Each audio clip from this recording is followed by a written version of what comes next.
would think pretty much calcium, 100 ppm a day, alkalinity, 1 DKH every other day maybe. Go a little slower with alk, bring it up a little slower. I think alk should come up slow. Calcium's not going to be as damaging. Magnesium, slow, very slow with magnesium. That one you're going to want to bring up slow. And we really got to get to magnesium because that's one that we all overlook too. But yeah, good point. Definitely bring it up slow. Any parameter or trace element rather. Sorry, any trace element you're bringing up, bring it up slow. Well, and pH being element, more no, it's a measure. It's a measure. So it's a parameter. We'll say pH is a parameter. Bring it up slow. If it's low, bring it up slow and watch your alk. All the marine buffers, reef buffers. What is it? 0.5. So it raises a half a DKH with each dose. So you gotta watch that. I think it's 0.05. Is it? Anybody know? Help me out. I think it's 0.05. Is that it? I think it is. It's 0.5. So it's a half. Alkalinity is our indirect measure of carbonate. And since we can't test or measure bicarbonate directly, and remember the bicarbonate is what the corals use as their carbonate, the conversion there. Since we can't test the bicarbonate directly, we use the alkalinity test as an indirect measure of the carbonate. So that's why we're always testing our alk. When we get high, we're super saturating, we're starting to get, the tips are starting to burn, it's getting hot in there. Natural ocean water magnesium, 12 to 13, pretty much keep the same thing in your tank. Don't really, 1350 maybe. Naturally occurring, it's really about, what, 1285 I think is like kind of a standard global measurement on that. I like to keep it about 1300, 1350 is kind of where we want to be. Now magnesium, it's an alkaline-based metal. Now, since it's an alkaline-based metal, alkalinity, magnesium, it's alkaline-based, it's going to affect it. What it's going to actually help to do is stabilize the alkalinity. 3 most abundant ions, elements, what have you, in seawater: sodium, calcium chloride, chloride, and magnesium. Those are our 3 most abundant. We got sodium, salt, obviously, that's pretty abundant. Calcium chloride, which we went over the conversion over to bicarbonates and carbonates. Alkalinity being the measure of the bicarbonate. Since we can't measure it directly, it's an indirect measure of the carbonate, and that's the conversion. We got that. Magnesium being an alkaline-based metal affects your pH. It maintains higher levels of alkalinity and calcium. So we need this magnesium as another buffering system to help balance out the calcium, the alkalinity, the pH. So all these things have this, this relationship to keep it all balanced out. That's why a lot of us, we dose calcium, it goes up, comes back down. Or, we're buffering and our pH goes up and it comes back down. While all the while, alkalinity is probably through the roof and magnesium is probably under the table.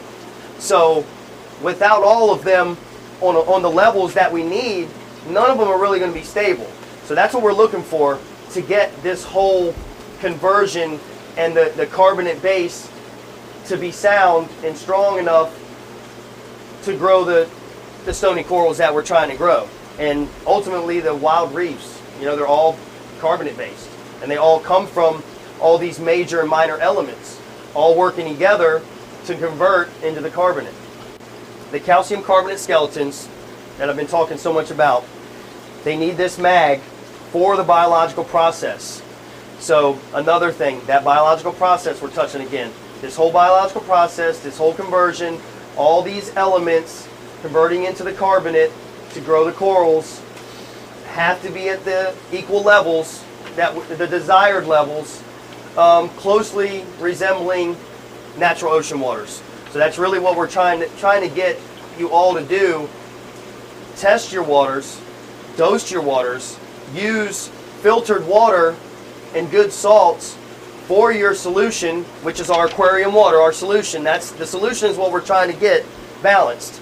In order to get that balance, we have to dose the calcium, the alkalinity buffers, the pH buffers. You know, get the chlorides in there, and the calcium chlorides to react. If we're not testing, we don't know where we're at. Our magnesium levels are usually low. They're not getting it. Calcium levels, you're always battling it, dumping it in.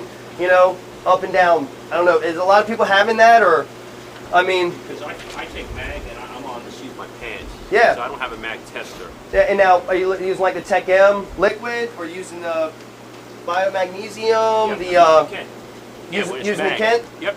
Okay, using the based on how many gallons I have. Right. So you're just doing the recommended dose. Yes. The Tech M. Yes, but I don't know what I got. You'll be under. You'll shoot low, but I think they do that. In the Kent Tech M is really watered down. I think I don't know. Most of us know the Kent is like, that's why it's on the bottom shelf. It's the most watered down, great for beginners. Can't overdose because a lot of people are just kind of doing this, you know. So you know, if you're doing it by the directions, you're probably low. The one kit that I can't keep in stock is magnesium, because everybody that comes in, I try and tell them magnesium, you know, and it's not just calcium. Got to have the mag out, pH count, it's all got to be in there.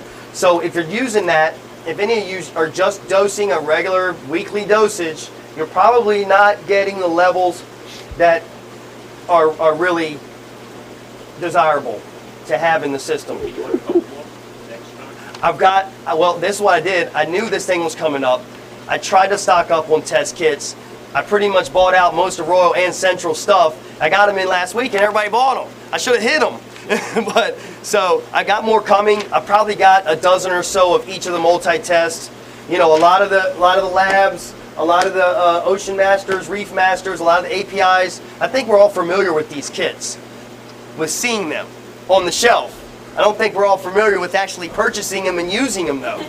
You know, I mean, really, because so many people come in here to have me test. That's only telling me that they're not buying kits, they're not testing, they don't even know where their stuff's at unless they come in. And usually we're so busy, you know, we're so slammed here, you're going to wait 30 minutes to get a test.